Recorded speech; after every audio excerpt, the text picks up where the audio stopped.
45년 전에 듣던 찬양을 다시 들으니까 아주 새롭고 또 감미로움이 있습니다. 사실 세상을 사는 모든 사람들은 다 건강하길 원합니다.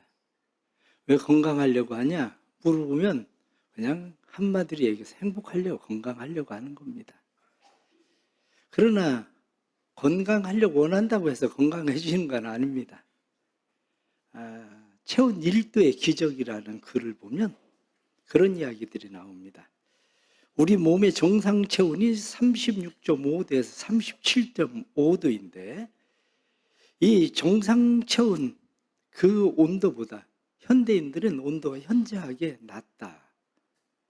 왜냐하면 잘못된 식습관, 스트레스, 그리고 과로, 운동 부족, 수면 부족, 교감신경을 자극하는 술, 커피 이러한 것들로 인해서 온도가 현저하게 떨어진다는 겁니다. 이 사람의 체온이 1도 올라가면 면역력은 50%가 증가한다고 합니다. 체온이 1도 올라가면 세균과 바이러스, 종양, 상처와 맞서 싸우는 방어 시스템이 더 강해지고 빨라지는데 그 이유는 기초 대사량이 늘어나고 증가하고 면역 근골격계의 생체 기능이 활성화되고 지방세포가 분해되고 독소가 빠져나가고 그래서 건강해진다는 겁니다. 면역력이 향상되고 체온이 1도 올라가면 당연히 모세혈관이 확장되고 몸의 노폐물 이런 모든 것들이 배출되는 것뿐만 아니라 우리에게 백혈구 활동이 5배에서 6배가량 빨라진다고 그럽니다. 그래서 세포 재생률이 훨씬 원활하게 움직이게 되는 거죠. 그런데 반대로 체온이 1도 밑으로 떨어지면 30%의 면역력이 떨어진다고 합니다. 모세혈관이 수축되고 혈액순환이 원활하게 이루어지지 않아서 신진대사 속도가 떨어지고 몸에 지방이 축적되고 몸에 순환장애를 일으키고 관절에 염증이 생기고 근육은 경직되고 몸은 수면 중에 도달하는 체온으로 떨어진다. 그래서 암에 걸린 사람들의 체온을 측정해 보면 대부분 처음보다 1도가 낮은 체온을 가지고 있다고 이야기를 합니다. 이 35도 정도 되는 체온은 암세포가 증식하기에 좋은 온도라고 이야기합니다. 체온은 우리의 몸의 건강과 밀접한 관계를 가지고 있습니다. 그래서 몸을 잘 관리하고 싶은 그러한 사람들은 차가운 물을 먹지 않습니다. 냉수를 막 먹지 않고 가능한 한 미지근한 물, 따뜻한 물을 먹는 이유도 거기에 있습니다. 그런데 사실 체온을 높이는 게 뭐 그렇게 어려운 일인가? 그렇지는 않습니다. 옷 따뜻하게 입어라. 집에서 집 온도 조금 높여라. 그리고 수면 충분히 취하고 수분 충분하게 섭취하고 그것뿐만 아니라 우리가 생활하는 모든 일들 속에서 따뜻한 음식을 먹고 규칙적인 운동을 해라. 뭐 그렇게 답니다. 그러면 온도 올라간다. 요즘 불임들이 많아지는데 불임의 원인에 대해서도 이 체온과 많은 관계를 가지고 있다고 이야기하는 사람들도 있습니다. 왜냐하면 땅이 온도가 맞지 않으면 발화를 하지 않는 것처럼 여성들이 온도가 낮으면 임신이 잘 되지 않는다고 이야기하는 사람들이 많습니다. 사람은 누구나 행복하기를 원하지만 그렇다고 해서 행복할 수 있을까? 그렇지는 않습니다. 그러니 사람들은 좀 더 행복하려고 돈 벌고 명예를 얻으려고 하고 건강을 얻으려고 하고 여행하고 쾌락을 즐기고 외적인 방법으로부터 행복을 얻어보려고 노력합니다. 무엇인가를 바꾸고 채우면 행복해지겠지라고 생각을 하지만 그것을 얻는다고 해서 행복해지는 것은 아닙니다. 도리어 그것을 얻을 때에 죽음으로 내몰리는 경우가 많습니다. 오늘 본문의 한 여자가 행복의 방법을 찾았습니다. 행복의 방법은 그래도 다른 남자를 만나고 즐기면 행복하지 않을까 이런 생각이 들어간 거죠. 그래서 다른 남자를 만나고 그 남자와 행복을 약속하고 그리고 그 남자와 행복을 즐깁니다. 그런데 그 행복이 얼마 가지 않아서 수치와 파멸로 내리달리고 말았습니다.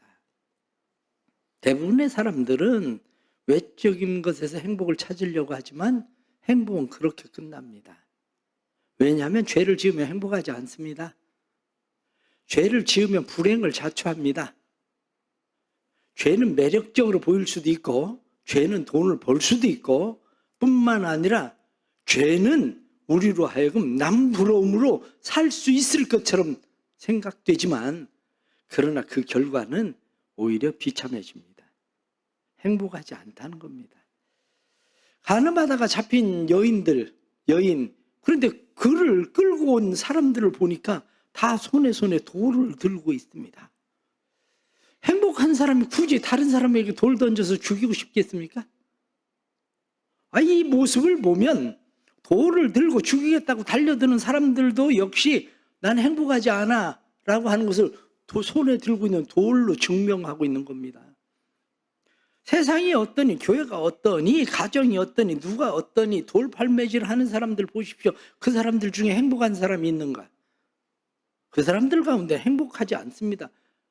내게 가득한 불만을 누구에겐가 던져보고 싶은 거죠. 돌을 던지고 싶은 거지. 지금 내가 누군가에게 돌을 던지고 있다고 생각을 해보십시오.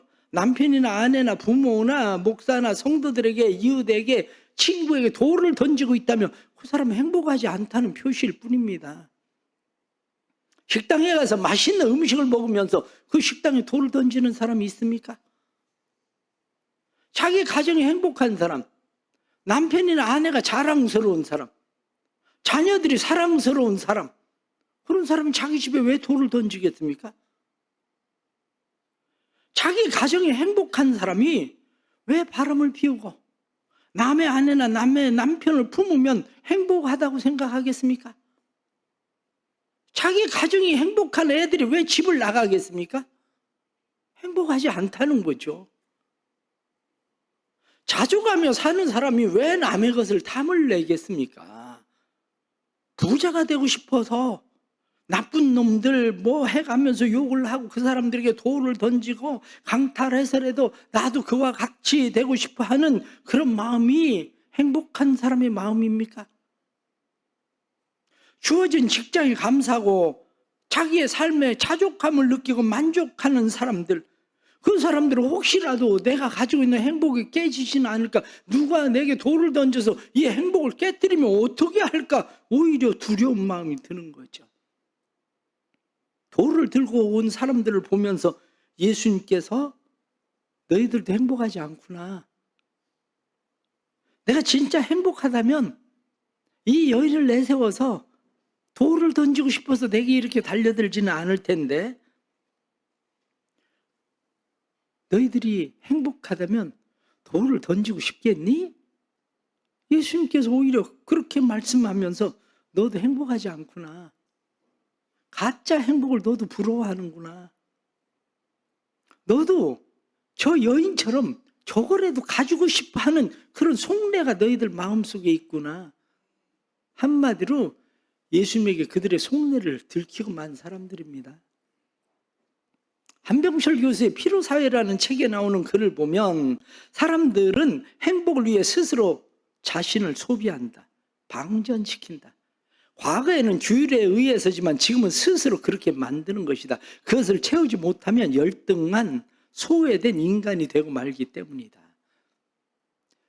성과사회는 우울증 환자와 낙오자를 만들어낸다. 우울한 인간은 노동하는 동물로 자신을 착취한다. 성과사회는 자신이 성과 주체로 자기 착취로 패러다임의 변화가 일어나 해야 하는 일을 넘어서 더 큰 성과와 가능성을 위해 노력해야 된다는 압박을 받고 있다. 자유로운 느낌을 주면서도 개개인의 생산성을 빠르게 올리는 바쁘게 살아야만 하는 사회를 만들어 경쟁에서 뒤떨어지면 고립되는 사회의 고통을 받고 있다. 이게 바로 피로사회라는 겁니다. 무엇에서 행복을 찾으려고 하고 있습니까? 행복을 외적인 것에서 찾으려고 애쓰고 있지는 않습니까? 행복하려고 스스로 착취하고 소비하고 방전시키고 있지는 않습니까? 오늘날 너무 많은 사람들이 그러다가 스스로 나는 나고자야, 아니면 나는 소외돼 있어, 나는 우울해, 그러고 살아가는 겁니다.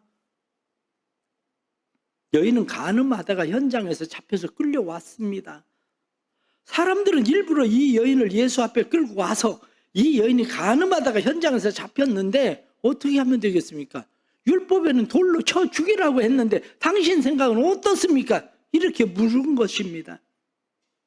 행복을 잃어버린 여인, 남편이 있는지는 알 수 없지만 남편이 있다면 아마 남편이 앞장서서 여인을 끌고 왔을 것입니다. 분명한 것은 인생에 또 다른 행복을 찾기 위해서 외간 남자를 만났다는 것이죠. 분명한 것은 행복을 누리려고 했는데 그런 행복은 잠깐이고 수치와 죽음으로 파멸로 자기의 인생이 몰려가고 있다는 사실입니다. 오늘날 많은 사람들이 행복하려다가 위기를 만납니다. 그래서 위기를 만나서 예수님 앞에 끌려오는 사람들이 많이 있는데 다행한 일입니다. 오히려 잃었던 행복을 찾을 수 있는 놀라운 기회가 됩니다. 이 가운데도 세상에 무엇을 거머쥐면 행복할까 생각하고 있다가 이곳에 끌려 나온 사람도 있을 수 있습니다. 인생의 수치와 파멸로 더 이상 내려갈 곳이 없어서 여기 와 있는 사람도 있을 수 있습니다. 그러나 잘된 일입니다. 왜 잘 됐냐고요? 방법이 있으니까. 지금 가고 있는 그 길이 여인이 가고 있었던 길과 같이 수치와 파멸로 내려가는 길이었는데 그 길이 멸망의 길이요, 수치의 길이요, 망하는 길이었는데 돈도 권력도 명예도 건강도 잘못된 관계도 세상의 유흥과 즐거움도 결코 진정한 행복을 주지 못하는데 그것이 행복을 주는 것처럼 속고 살아왔는데 이제는 예수님 앞에 왔으니 잘된 일이죠. 이제는 꼼짝없이 죽게 된 여인과 흥분한 사람들을 보면서 예수님은 땅에 글을 쓰고 있었습니다.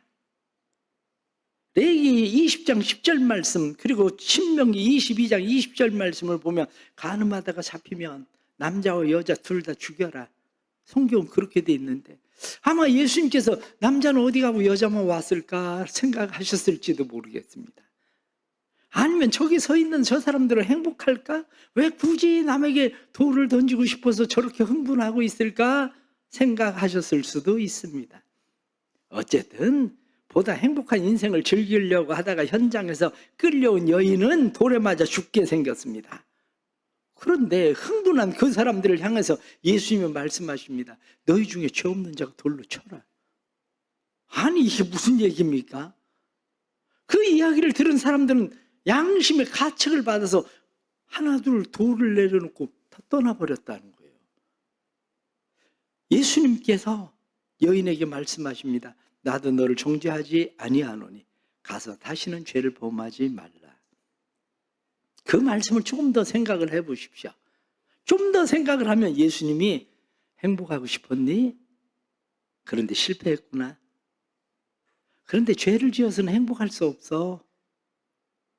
이제 행복하거라. 죄를 짓지 말거라. 나도 너를 정죄하지 않겠다. 가서 행복하거라. 아마 예수님의 말씀은 그런 말씀이셨을 겁니다. 제가 이렇게 이야기하면 여러분들 가운데는 아니 목사님 그런 얘기가 어디 성경에 나와 있습니까? 목사님 성경 말씀을 예수님 말씀을 너무 각색하는 거 아닙니까? 이렇게 얘기하고 싶은 분들도 있을 겁니다. 그런데 감사주일에 굳이 제가 왜 요한복음 8장의 말씀을 여러분들에게 말씀을 하겠습니까? 제가 이 말씀을 묵상하면서 깨달은 것은 정말 예수님께서 원하시는 것은 여자도 행복하고 싶어서 죄를 지은 것이고 사람들은 행복하지 않아서 돌을 던지고 있는 거구나.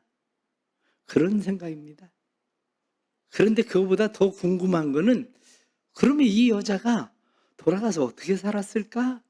그게 궁금합니다. 창기였던 여인이 예수님을 만나고 예수님을 따라다니던 것처럼 7 귀신 들렸던 여인이 귀신이 나가고 예수님을 따라다니던 것처럼 이 여인도 아마 예수님을 따라다니면서 행복하지 않았을까 그런 생각이 듭니다. 사람들은 행복하려고 무엇을 붙잡지만 행복은 고사하고 수치와 부끄러움 뿐입니다. 어떻게 하면 행복을 할 수 있을까? 행복할 수 있을까를 생각하지만 어떻게 하면 건강할 수 있을까 생각해도 체온 1도 높이는 게 어려운 것처럼 행복이라고 하는 것도 사실은 그렇게 어려운 것이 아닌데 행복하지 못합니다.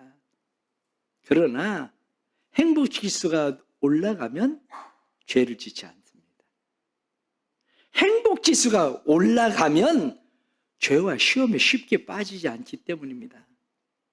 행복 지수가 올라가는 사람은 유혹에 그렇게 쉽게 넘어가지 않습니다. 그래서 행복한 사람은 죄를 이깁니다. 세상을 이기고 죄를 이기려면 우리의 신앙의 행복 지수를 높여야 됩니다. 행복 지수를 높이려면 가장 먼저 우리의 삶 속에 감성의 온도를 높여야 됩니다. 감성 지수를 높여야 됩니다. 나이가 들면 웬만한 일에 놀라지 않습니다. 나이가 들면 웬만한 일에 감격하지 않습니다. 나이가 들면 모든 게 그저 그런가 보다 하고 별로 무반응입니다.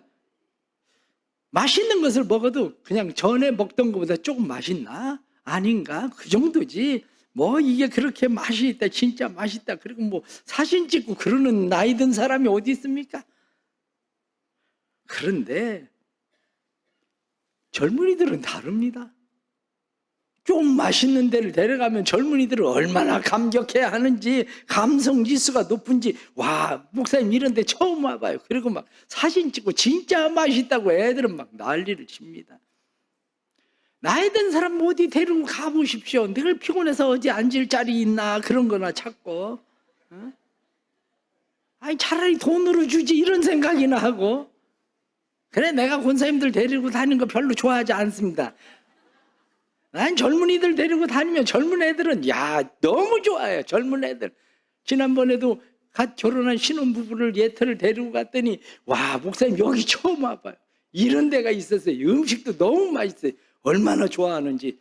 그래, 내가 젊은이들을 데리고 다니고 잘 사주는 거예요. 어? 왜? 감성지수가 있어야지, 사람들이 살면서. 감성지수가 낮으면 마음에 감격할 마음이 없으니까 행복한 마음이 없습니다. 옆에 가까운 친구 목사님이 있습니다. 그 친구 목사님 감성지수가 참 높습니다. 어디 식당을 가느라고 태우고 가는데 야, 와 이런 길도 있었냐고. 아니 자기들 다니던 길로 가는데 이런 길도 있었냐고. 어떻게 이 길을 알았냐고. 그렇게 얘기합니다. 식당에 갔더니 와, 목사님 너무 감사하다고. 이런 식당 알려줘서 아내하고 교인들하고 한번 와봐야 되겠다고. 밥 다 먹고 나서 그 빈 그릇을 사진을 찍어서 아내한테 보내면서 다음에 한번 와보자고.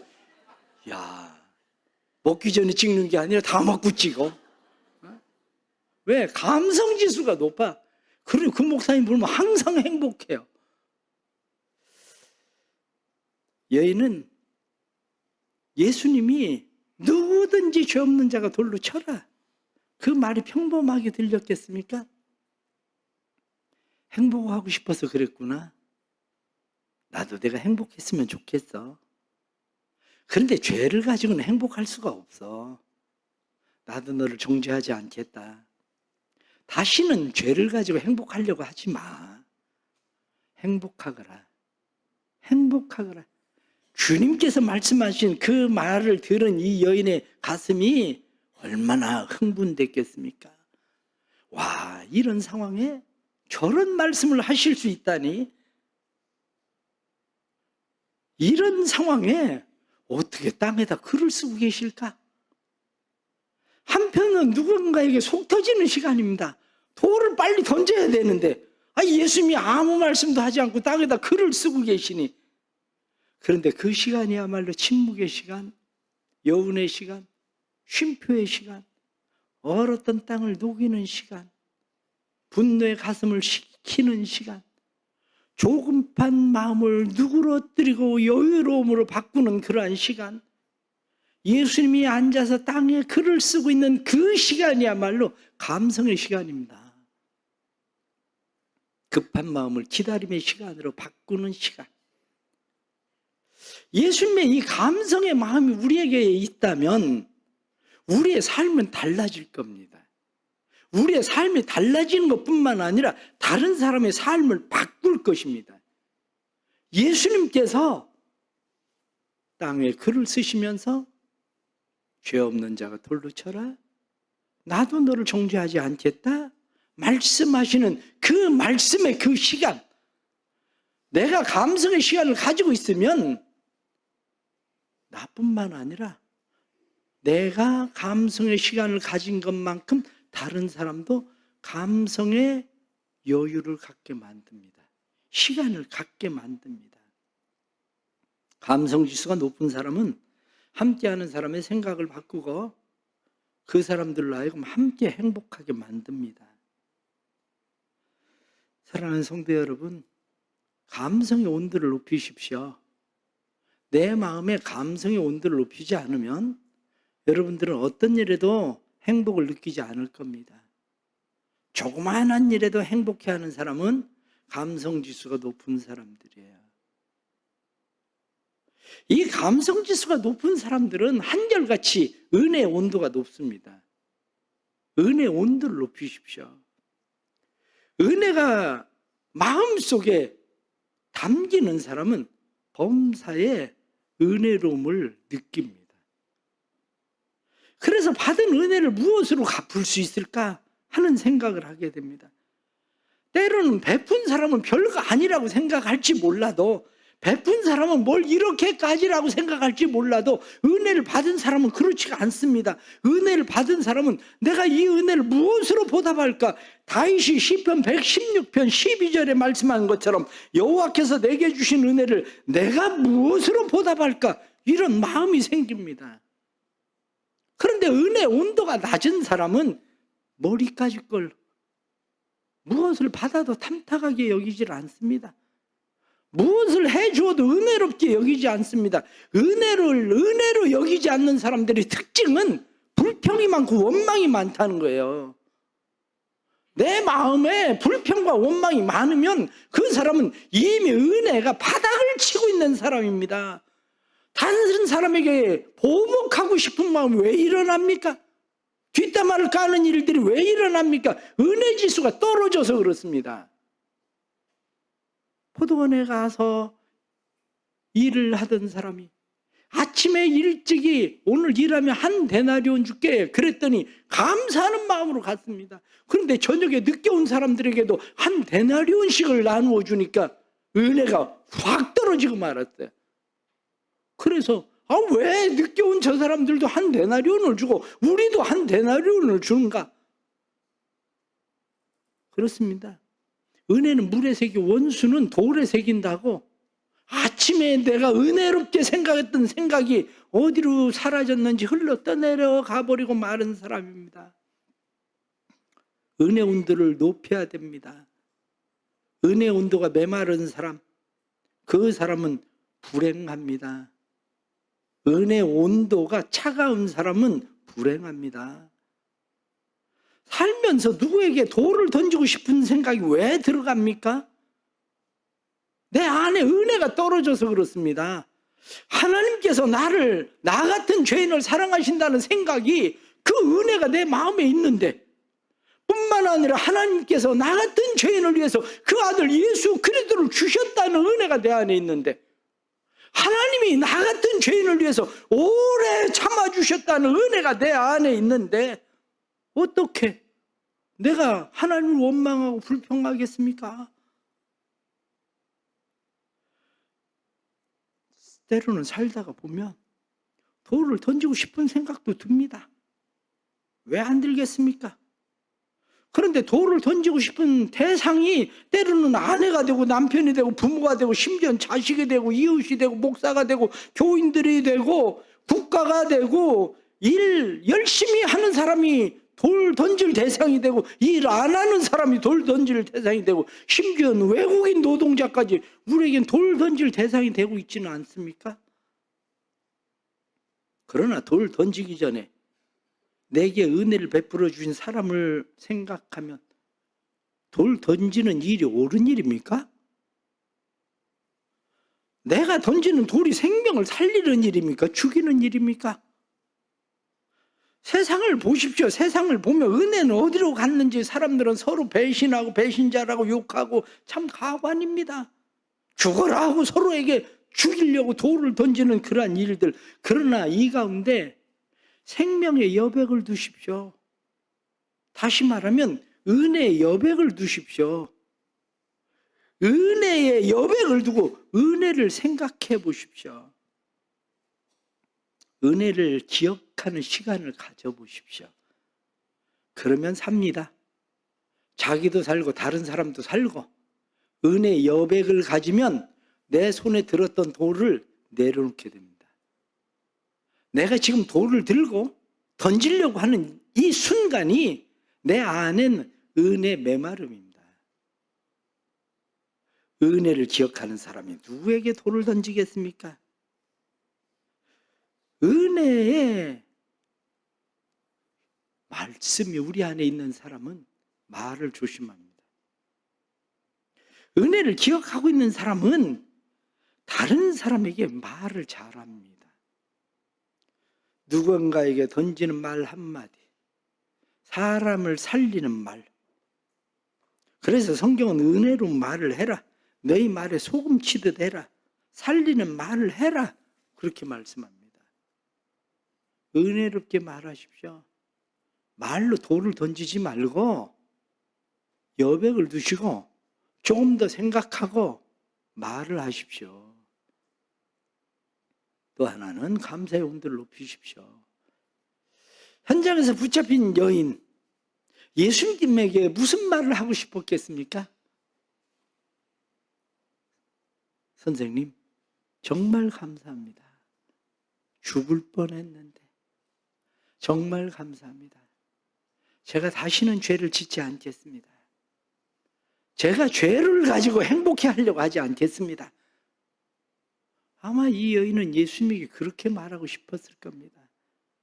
그런데 만일 은혜가 떨어진 여자라면 당신 일도 아니면서 왜 나서서 사람 살려가지고 이렇게 부끄럽게 만드냐? 죽도록 내버려 두지. 왜 간섭하고 사람 이렇게 후차하게 만드냐? 아마 그런 불평을 털어놨을 겁니다. 그렇습니다. 여인의 마음 가운데 다시는 죄를 범하지 마라. 죄를 가지고 행복해 하려고 하지 마라. 나는 네가 행복하기를 원해. 라고 하는 주님의 말씀이 마음에 쟁쟁하게 들렸을 겁니다. 우린 감사하고 살아가고 있습니까? 얼마 전에 월평 장애인 보호작업장에서 편지가 왔습니다.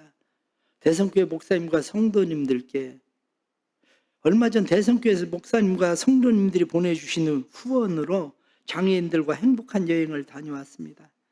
장애인들도 비장애인들처럼 원하는 곳에 언제든지 가고 싶어 하지만 장애로 인해 걸림돌과 여러 여건으로 가지 못한 상황이었습니다.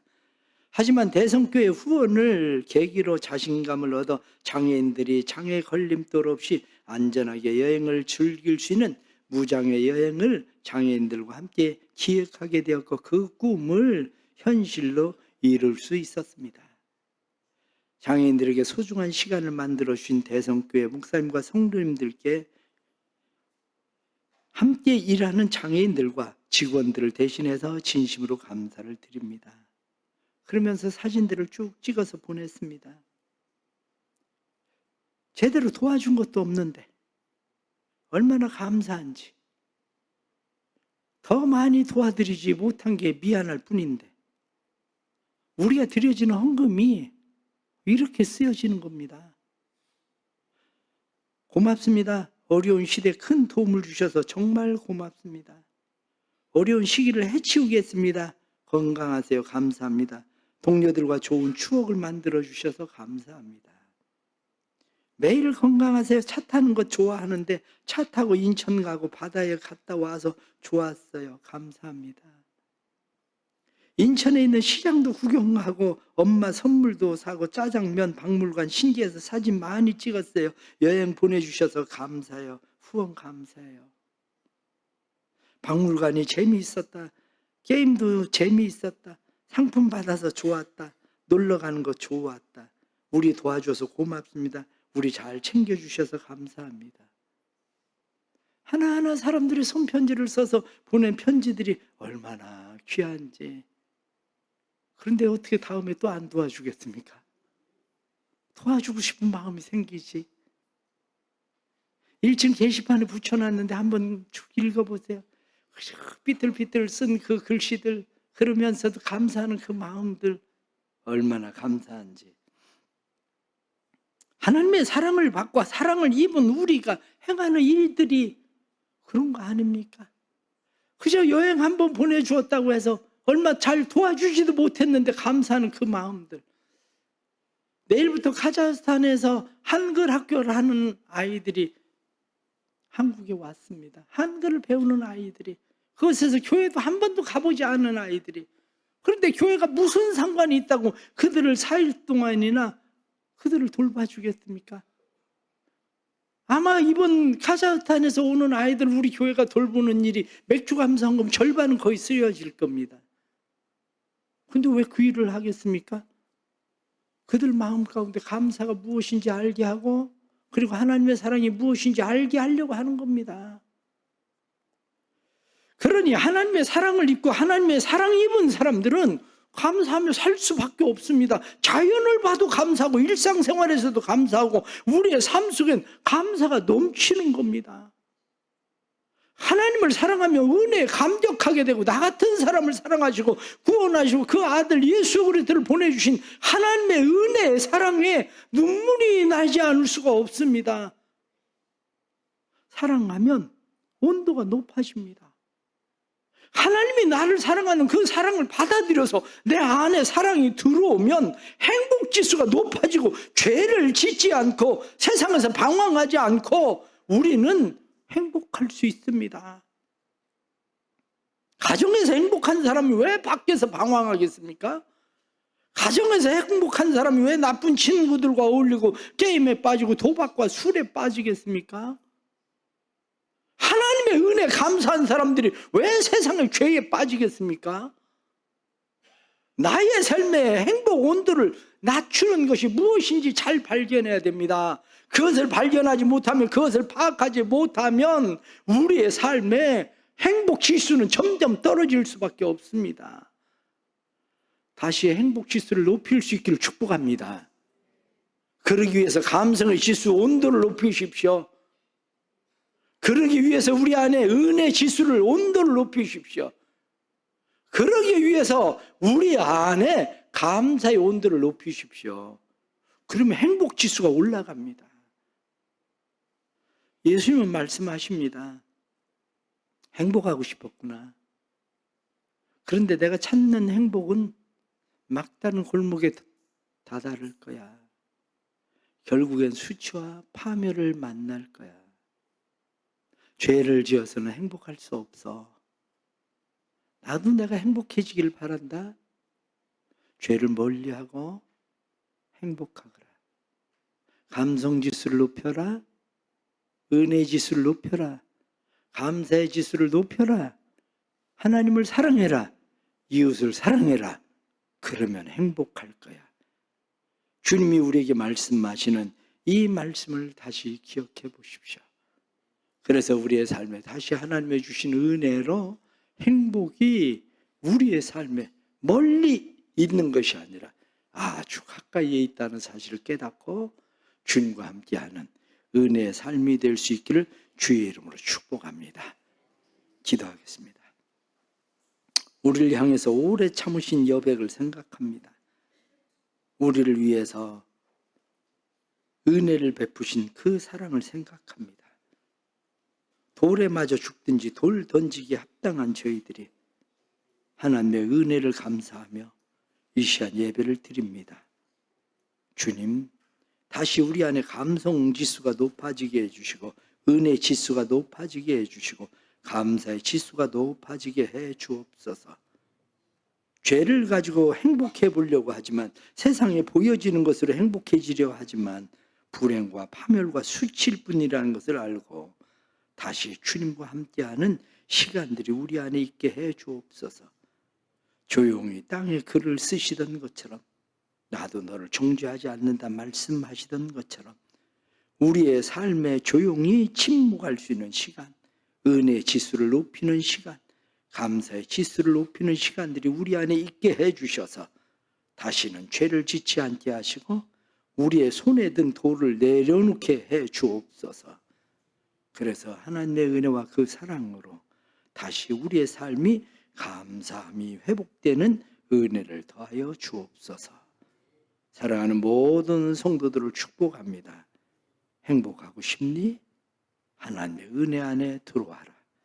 주님 말씀하시는 그 은혜 안에 거하게 해 주옵소서. 예수님의 이름 받들어 기도드리옵나이다.